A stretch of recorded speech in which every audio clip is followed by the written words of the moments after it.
മരണപ്പെട്ടു എന്ന് പറയുന്ന ഗോപൻ സ്വാമിയുടെ പത്നി കുടുംബാംഗങ്ങളിൽ ചിലർക്കൊക്കെ ചെറിയ ദേഹാസ്വാസ്ഥ്യം ഉണ്ടാവുകയും ആരോഗ്യ പ്രശ്നങ്ങൾ ഉണ്ടായ ആശുപത്രിയിലേക്ക് പോവുകയൊക്കെ ചെയ്തിരുന്നല്ലോ. അവർ തിരികെ വീട്ടിലേക്ക് എത്തിയിട്ടുണ്ടോ? അപ്പോൾ നേരത്തെ അമൽ പറഞ്ഞതുപോലെ ഇവരെല്ലാവരും തന്നെ വീടിനുള്ളിലുണ്ട് എന്ന് കരുതാം അല്ലേ?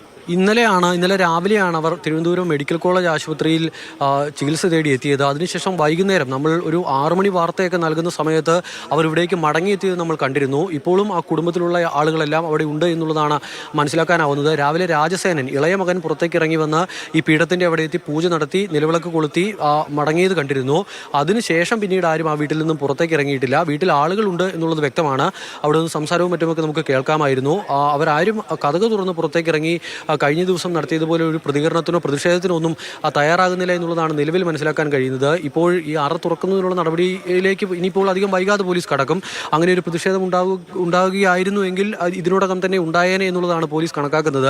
അതിൻ്റെ അടിസ്ഥാനത്തിൽ ഇനി അഥവാ ഉണ്ടായാൽ തന്നെ അത് തടയുന്നതിനാവശ്യമായ ക്രമീകരണങ്ങളും പോലീസ് ഇവിടെ ഒരുക്കിയിരിക്കുന്നു. മാത്രമല്ല കഴിഞ്ഞ ദിവസങ്ങളിലൊക്കെ കുടുംബത്തിന് കിട്ടിയ ഒരു പിന്തുണയുണ്ട്. ഈ അറ തുറക്കേണ്ടതില്ല എന്നൊരു കുടുംബത്തിൻ്റെ നിലപാടിന് കിട്ടിയ പിന്തുണ, ആ പിന്തുണ ഇപ്പോഴില്ല എന്നുള്ളത് ഏറ്റവും പ്രധാനപ്പെട്ട ഒരു കാര്യം തന്നെയാണ്.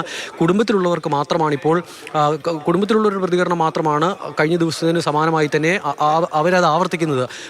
അറ തുറക്കാൻ അനുവദിക്കില്ല എന്നുള്ള നിലപാട്. മറ്റാളുകൾക്ക് ആർക്കും ആ നിലപാട് പരസ്യമായി പറയാൻ ആരും തയ്യാറാകുന്നില്ല. കോടതിയുടെ കൃത്യമായ ഇടപെടലുണ്ടായ വിഷയമാണ്. ഈ രാജ്യത്തിൻ്റെ നിയമ സംവിധാനം അനുസരിച്ച് കാര്യങ്ങൾ മുന്നോട്ട് പോകട്ടെ എന്നുള്ളതാണ് കോടതി പറഞ്ഞിരിക്കുന്നത്.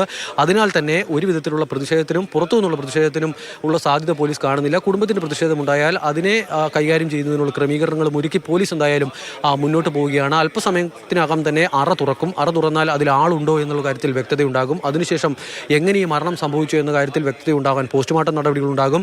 അതിനുശേഷം മാത്രമേ ഈ മക്കൾ പറയുന്നത് പോലെ ഒരു സമാധിയൊക്കെ ആണോ, അതോ ഒരു അച്ഛൻ പോയി സമാധി ഇരുന്നതാണോ, അതോ മക്കൾ സമാധി ഇരുത്തിയതാണോ എന്നൊരു പ്രശ്നമാണ്. ആ ചോദ്യത്തിനാണ് ഉത്തരം വേണ്ടത്. ഇതിൽ കുറെ വ്യത്യാസങ്ങൾ ഉണ്ടായിരുന്നു. ഈ പലരുടെയും പ്രതികരണത്തിൽ പറഞ്ഞിരുന്നത് കാലങ്ങളായി ഗോപൻ സ്വാമി കിടപ്പിലാണ്. അങ്ങനെ കിടപ്പിലായ ഒരാളെ എങ്ങനെയാണ് എഴുന്നേറ്റ് പോയി സമാധിയിരിക്കുക തുടങ്ങിയ കാര്യങ്ങൾ പലരും ചോദിച്ചിരുന്നു. നാട്ടുകാരിൽ പലരും അതുപോലെ തന്നെ മരുന്നുകൾ കഴിച്ച കാര്യത്തെക്കുറിച്ച് പറയുന്നുണ്ട്. അത് കുടുംബം തന്നെ വ്യക്തമാക്കുന്നുണ്ട്. അങ്ങനെ ചില വൈരുദ്ധ്യങ്ങൾ ഇക്കാര്യത്തിൽ തുടക്കം മുതലേ ഉണ്ടായിരുന്നു. അത് മാറുക എന്നാണ് ഏറ്റവും പ്രധാനപ്പെട്ട കാര്യം.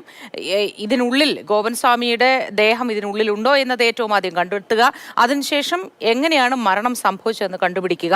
പൂർണ്ണമായും മരണം സ്ഥിരീകരിച്ച ശേഷം മാത്രമായിരുന്നോ അവിടെ ഇത്തരത്തിൽ സമാധി ഇരുത്തിയത് എന്നത് കണ്ടെത്തുക എന്നതും ഏറ്റവും പ്രധാനമാണ്. ആ മരണകാരണം കണ്ടെത്താനടക്കമുള്ള നീക്കങ്ങളാണ് ജില്ലാ ഭരണകൂടത്തിന്റെ ഭാഗത്തുനിന്ന്, ഫോറൻസിക് വിദഗ്ധരുടെ ഭാഗത്തുനിന്നും ഡോക്ടർമാരുടെ ഭാഗത്തുനിന്നൊക്കെ ഇപ്പോൾ ഉണ്ടാവുന്നത്. കാരണം മൃതദേഹം പുറത്തെടുത്ത് ഫോറൻസിക് സർജൻ അടക്കമുള്ളവർ അത് പരിശോധിച്ച ശേഷമേ ഇതിലൊക്കെ വ്യക്തതയിലേക്ക് വരാൻ കഴിയൂ എന്നതാണ് കാര്യം.